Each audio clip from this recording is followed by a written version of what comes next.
Uno de los hombres más ricos del mundo está siendo demandado por su ex amante, quien es aproximadamente 40 años menor que él.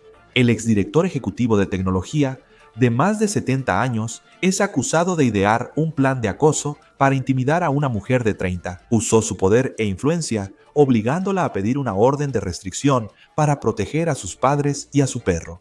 Ella también afirma que es víctima de abuso. Te diré lo que dice el multimillonario mientras responde a las acusaciones. Y si esto es algo más que solo una batalla de ruptura de alto nivel y muy pública, estamos en el caso presentado por Ley y Crimen. Soy Chris Stewart.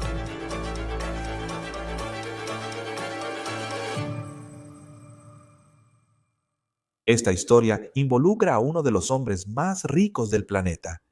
También involucra a su examante. Ahora, estos dos han estado involucrados en negocios y hay muchos problemas legales que se están desarrollando en ese aspecto.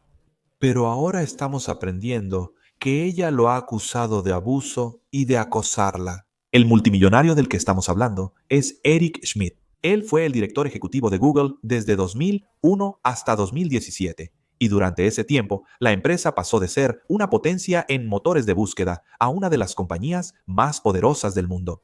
Ese tiempo también hizo a Eric Schmidt uno de los más ricos del mundo. Actualmente, según Bloomberg, es la persona número 44 más rica del mundo. Su patrimonio neto es de alrededor de 45 mil millones de dólares, con B de billones. La vida profesional de Schmidt es una cosa, pero la personal es otra totalmente distinta. Ha estado casado con su esposa, Wendy, desde 1980. Aquí hay una foto de los dos que Eric publicó recientemente en su Instagram. Esto es de mayo de este año. Sin embargo, según el Daily Mail y el New York Post, los Schmidt tienen lo que se ha descrito como un matrimonio abierto. Se rumora que Schmidt ha vivido como playboy con novias más jóvenes en años recientes. Y ahora esta es una de ellas, Michelle Ritter. Ahora tiene 31 años. Es una emprendedora tecnológica. Ella sí tiene un currículum impresionante. Se graduó de Johns Hopkins en la licenciatura, luego se graduó de la Facultad de Derecho de Columbia. Según informes, conoció al exdirector ejecutivo de Google en 2021 mientras estudiaba. Luego, los dos iniciaron una relación romántica, aunque hay aproximadamente 40 años de diferencia entre ellos. Schmidt supuestamente invirtió 100 millones de dólares en la startup de inteligencia artificial de su novia joven en 2023. Según Forbes, Ritter era el director ejecutivo de la empresa entonces. El romance de Ritter y Schmidt terminó en 2024 durante la ruptura. Bueno, por lo que estamos viendo, esto no salió bien y todavía hay muchas consecuencias legales. Y Ritter ha hecho algunas acusaciones impactantes contra el exdirector ejecutivo de Google mientras se desarrolla su drama legal. Ahora, esta es una solicitud que acaba de salir a la luz de una orden de restricción temporal que Ritter presentó en diciembre de 2024. Específicamente, ella la firmó el 11 de diciembre del año pasado contra Eric Schmidt. En la solicitud, ella afirma que el 10 de diciembre de 2024, Schmidt la abusó. Y ella dice, cito, el grado de daño emocional que me causó es enorme. Cuando he estado construyendo negocios y finalmente tengo un camino claro para trabajar por mi cuenta. A pesar de todo, nuevamente mi camino ha sido bloqueado por sus delitos cibernéticos, robo y acoso. Su uso de capital para extorsionarme y acosarme ha sido abrumador y necesito ayuda para que esto se detenga. Por favor. Ahora, ella continúa diciendo que Schmidt supuestamente robó su sitio web corporativo, que es el sitio web de la empresa en la que Schmidt invirtió, y usó su cita. Afiliados para robar propiedad intelectual, documentos legales, materiales personales y contactos vinculados a una red más amplia de amigos y familiares. Luego, ella continúa acusando a Schmidt de acosarla. Pero no solo a ella, sino que también supuestamente acosó a sus padres. Y sus padres han estado, cito, aterrados, según dice ella en los documentos judiciales. Ahora, el New York Post también dice que Ritter acusó a Schmidt de masculinidad tóxica. Ella continúa diciendo que Schmidt exigió que ella aceptara una orden de silencio sobre cualquier acusación de agresión sexual o acoso y que firmara una declaración, a sabiendas falsa, de que tales acusaciones nunca ocurrieron. Eso dice el New York Post. Ritter afirma que Schmidt habría contratado investigadores privados para vigilarla en lo que ella consideraba su casa. Según ella, esos investigadores siguieron a sus padres a cenar y luego llamaron a la policía. Según ella, cuando los oficiales se enfrentaron al investigador privado, él afirmó trabajar para el equipo de seguridad de un multimillonario. En los documentos de 2024, ella dice que su residencia está en Brookhaven Drive en Los Ángeles, y cuando buscamos la dirección, corresponde a una mansión de 13 habitaciones, 17 baños y 15,000 pies cuadrados, valuada en casi 53 millones de dólares, según Zillow. Un fideicomiso de la familia Hilton supuestamente vendió esa casa en 2021 y el comprador fue el exdirector ejecutivo de Google, Eric Schmidt. En la solicitud del año pasado, Ritter pide que ella tenga la posesión exclusiva de la casa. Sin embargo, el New York Post señala que hasta el mes pasado, Ritter vivía en un modesto departamento en Beverly Hills. Ahora, en la solicitud de la orden de restricción, Ritter pide protección para ella y sus dos padres. Y también solicitó protección para su pastor alemán, Henry. Ahora, ciertamente, estas son acusaciones graves contra una persona muy poderosa, acusándola de abuso, acusándola de acoso. Menos de 2 semanas después de que se presentó esa solicitud de orden de restricción temporal, en diciembre del año pasado, Ritter retiró la solicitud de una orden de restricción permanente contra Schmidt. Según The New York Post, ambos habrían acordado que ella retirara la solicitud de forma definitiva. Ahora, según informes, Ritter acusa a Schmidt de incumplir su acuerdo. Así que todo esto está saliendo a la luz ahora. Schmidt niega que no haya cumplido con ese acuerdo. Él sostiene que las acusaciones de Ritter, en un documento judicial redactado, son un abuso del sistema de justicia. Este caso sigue en curso. Está programado para tener una audiencia en la Corte de Los Ángeles en diciembre. Ahora nos acompaña para ayudarnos a entender lo que está sucediendo en este ir y venir. Involucrado Eric Schmidt está Nima Romani, exfiscal federal y presidente de West Coast Trial Lawyers. Es un gusto tenerte en Law and Crime.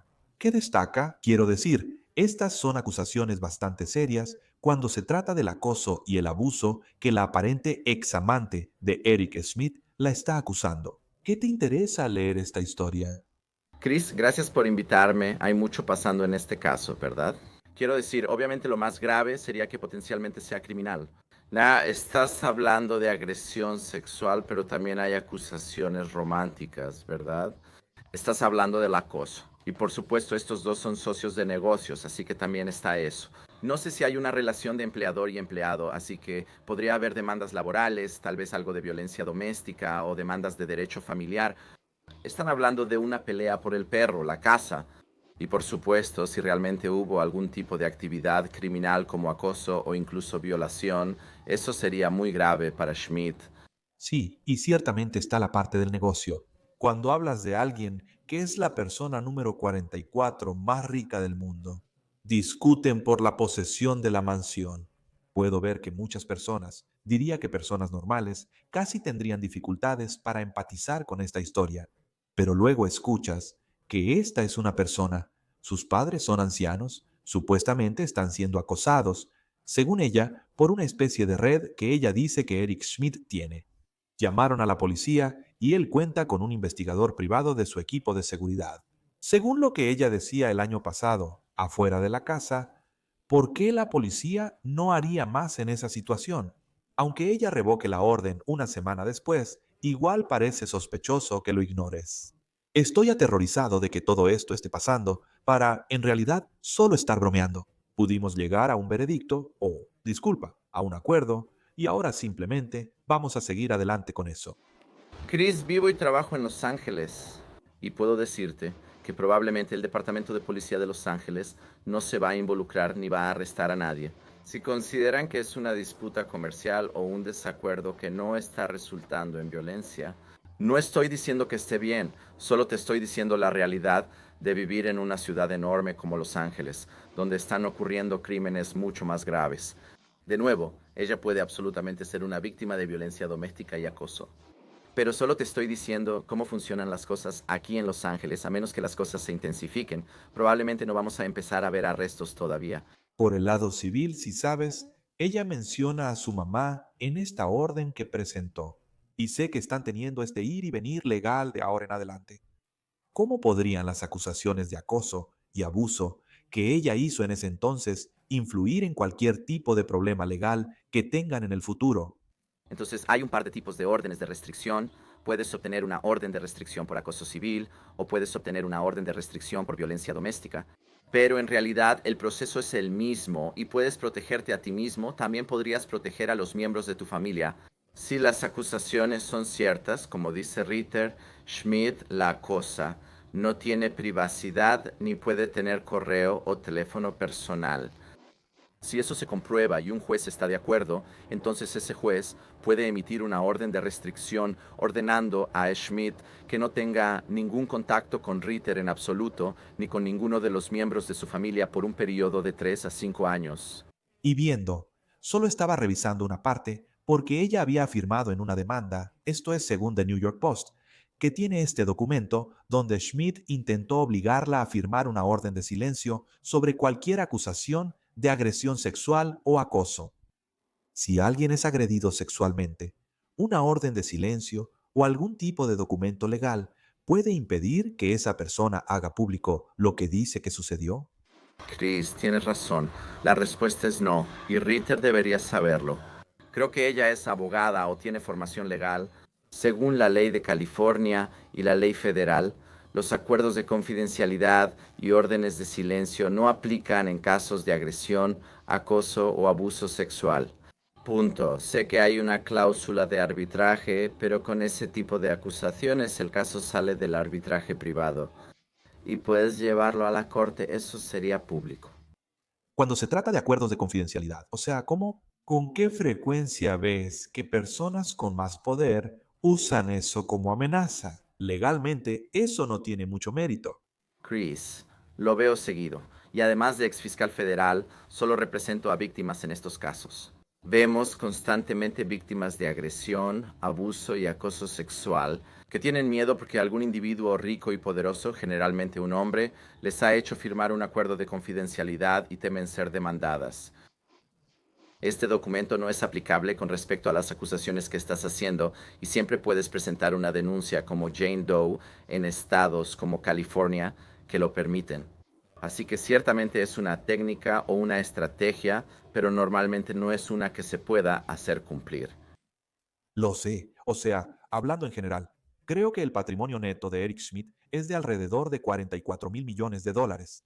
Él vuelve a ser una de las personas más ricas del mundo. Ritter, quien fue su pareja romántica, supuestamente durante un tiempo. Y ahora, según el Post, parece que ella vive en un departamento más modesto, que financieramente ciertamente no es tan poderosa como Eric Schmidt. Y legalmente hablando, ¿qué protecciones podría tener ella para tratar de igualar las condiciones, enfrentándose a alguien que podría, ya sabes, prolongar cualquier tipo de asunto legal durante años contra ella, con un equipo legal muy grande, si él quisiera? Bueno, ciertamente hay una disparidad en la riqueza, pero ella contrató a un abogado bastante prominente aquí en Los Ángeles, Skip Miller, y Schmidt contrató a Patricia o Patty Glacier, otra abogada muy conocida, así que le está yendo bien en cuanto a tener representación y asesoría legal. Obviamente, probablemente ella no sea multimillonaria, pero Schmidt invirtió una cantidad significativa de dinero en su empresa. Obviamente no sé cuánto ganaba ella económicamente. Probablemente haya abogados dispuestos a perseguir a alguien como Schmidt bajo un esquema de contingencia sin cobrar por hora. En mi firma, si representamos a una víctima, solo cobramos un porcentaje de lo recuperado. Así que no creo que necesariamente vaya a quedarse sin la posibilidad de contratar a un abogado de buena calidad, incluso si no tiene la capacidad de pagar un anticipo por adelantado o de pagar por hora. Volviendo a la solicitud que ella presentó para esa orden de restricción temporal. Había una parte en el formulario que decía ya sabes, preguntando sobre qué ya sabes, cómo te abusó esta persona. Y cuando escuchas la palabra abuso, quiero decir, es una palabra muy fuerte.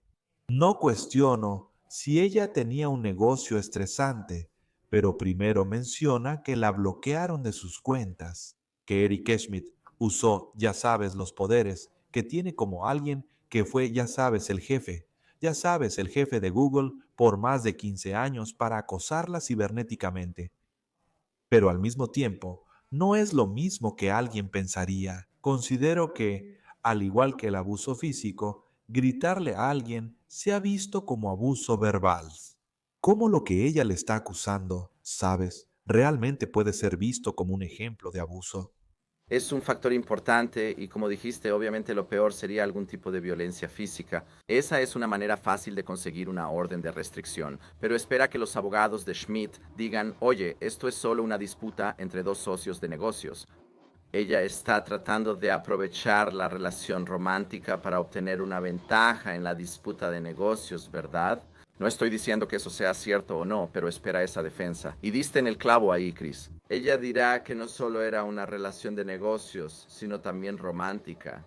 Y aquí está alguien que era abusivo, o alguien que estaba acosando, o alguien que era controlador, o alguien que era manipulador. Y aunque todavía no ha habido violencia, ha habido amenazas de control y violencia, ¿verdad? Ese es el nexo que quieres probar si eres del equipo de Ritter. Supuestamente invirtió $100 millones en la startup de inteligencia artificial donde ella era directora ejecutiva y también eran pareja. Luego viene la parte escandalosa. Aparentemente tenía un matrimonio abierto con su esposa, con quien aún está legalmente casado. ¿Cómo podría ser? ¿Cómo afecta una relación romántica en disputas comerciales y el manejo del dinero? Respecto a esto, la empresa no tuvo buenos resultados tras su inversión y al poner a ella a alguien más. Ella impresiona por la universidad a la que fue. Invertir $100 millones en alguien de solo 29 años es inusual para quien dirige una empresa así. Tamaño. Sin duda, obviamente la gente está hablando de esta diferencia de edad significativa y seamos muy francos y honestos. También hay una diferencia significativa en su apariencia. Quiero decir, él es mucho, mucho mayor que ella. Aparentemente, ya sabes, fueron a Burning Man y, ya sabes, ha habido especulaciones y rumores de que hubo consumo de drogas. Ciertamente hay algunas acusaciones por parte de algunos miembros de su compañía. De nuevo, no estoy diciendo que nada de eso esté comprobado, ¿verdad? Pero creo que todo eso es parte de la historia aquí en este momento, cuando se trata del contexto laboral. Ella es la directora general, pero él es el presidente del consejo, así que técnicamente podría removerla. Un consejo de administración puede remover a un director general, por eso el tema del acoso sexual es relevante, ¿no? Ella va a argumentar probablemente en el caso laboral, porque tenemos varios casos ocurriendo aquí, ¿verdad? Tienes tu orden de restricción, tu caso civil y probablemente uno laboral. Y ella va a decir, escucha, fui acosada sexualmente, tuve que hacer favores sexuales o me contrataron por mi apariencia. El ambiente era sexualmente cargado. Ahora, el acoso sexual debe ser no deseado. Ese es un factor importante aquí. Según la ley de California, conocemos casos laborales. Así que la defensa del lado de Schmidt será que, bueno, esto fue consensuado. Ciertamente, esto no fue no deseado. Eres un participante dispuesto en este momento, por supuesto. Solo porque digas que sí hoy no significa que no puedas retirar ese consentimiento. Así que va a ser muy importante. La historia de su relación romántica, la historia de su relación de negocios, que en algún momento ella dijo, ¿sabes qué? Ya no quiero tener nada contigo románticamente. Podemos seguir siendo socios de negocios. ¿Y cómo respondió él a eso? Cuando dije que hay mucho pasando aquí, Chris, todo eso será relevante. Tienen una historia romántica y de negocios de varios años. ¿Verdad? Porque hablando del acoso sexual, ella supuestamente usó esto, y lo cito del post. Masculinidad tóxica fue un término que ella usó y desde el movimiento Me Too se ha vuelto mucho más prominente. Ya sabes, públicamente y en conversaciones, pero legalmente, cuando alguien usa eso en una demanda, ¿qué tipo de peso puede tener? Cuando acusas a alguien de eso, Bueno, ser tóxico o ser masculino no es necesariamente ilegal, pero la discriminación basada en el género de alguien sí lo es. Sus abogados van a tener que vincular eso con discriminación de género y acoso sexual. Ahora, parte de esto es para la corte, pero también parte de esto es para la opinión pública, ¿verdad? Estas son dos personas de muy alto perfil. Al litigar estos casos en Los Ángeles, sabemos que la prensa pondrá mucha atención a estos documentos. Lo comentamos aquí en Law and Crime. Así que algunas de estas palabras de moda, aunque no necesariamente tienen peso legal, ciertamente pueden causar daño desde una perspectiva de relaciones públicas. En sus solicitudes de órdenes de restricción temporales, ella acusa de abuso. Ella describe el acoso hacia ella y, según afirma, también hacia sus padres. Y luego incluso intenta obtener protección para Enrique, que es un perro pastor alemán que ella tenía. También dice que quiere la posesión de esta mansión de 52 millones de dólares en la que vivía, pero luego ella retira todo eso. Cuando retiras esa solicitud de orden de restricción, ¿eh? Todos los detalles de eso desaparecen de los procedimientos futuros, porque ahí hay mucho lenguaje que dice que esto ha sido desestimado, que se acabó y que ya está hecho. Cuando hablamos de órdenes de restricción, existen tres tipos. Para responder si retiras, eso no impide que regreses al tribunal y pidas otra orden de restricción. Así que realmente hay tres tipos según la ley de California. El primero es lo que llamamos una orden de protección de emergencia. Eso significa que alguien está en la estación de policía, los oficiales llaman, consiguen a un juez por teléfono y obtienen una orden de restricción de emergencia. Normalmente es una semana, ¿verdad? Así la parte puede ir a la corte por una orden de restricción temporal. Generalmente esa orden de restricción temporal dura semanas y suele ser ex parte. Debes notificar a la otra parte, pero el juez decidirá qué hacer.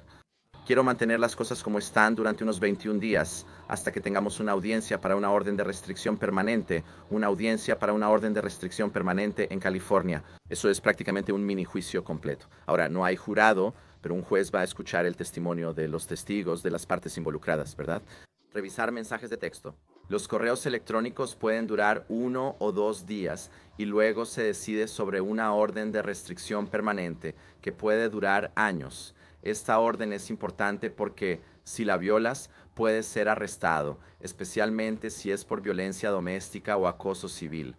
Así que sí tiene mucho peso y realmente depende de hasta dónde quiera llegar la persona agraviada, la persona que está siendo abusada. Y luego, solo porque este caso involucra a una persona tan adinerada, con muchos recursos, hay, ya sabes, creo que en esto también, se habla de casas, no solo en Los Ángeles, sino también en Aspen. Quiero decir, esto está ocurriendo en un nivel de ingresos al que nadie llegará en su vida, excepto un grupo muy pequeño de personas. Sin embargo, normalmente, este tipo de casos, cuando ves la dinámica, si no existen ese tipo de recursos, ¿cómo suelen desarrollarse? Normalmente desaparecen, ¿verdad? Escribes un cheque y el problema se va. Ahora, a veces las personas que tienen mucho dinero no escriben ese cheque y el problema no desaparece. Si Didi le hubiera dado a Cassie Ventura otros 10 millones de dólares cuando ella pedía 20 y él insistía en solo darle 10, ella no habría presentado la demanda y quizá el juicio penal no habría ocurrido.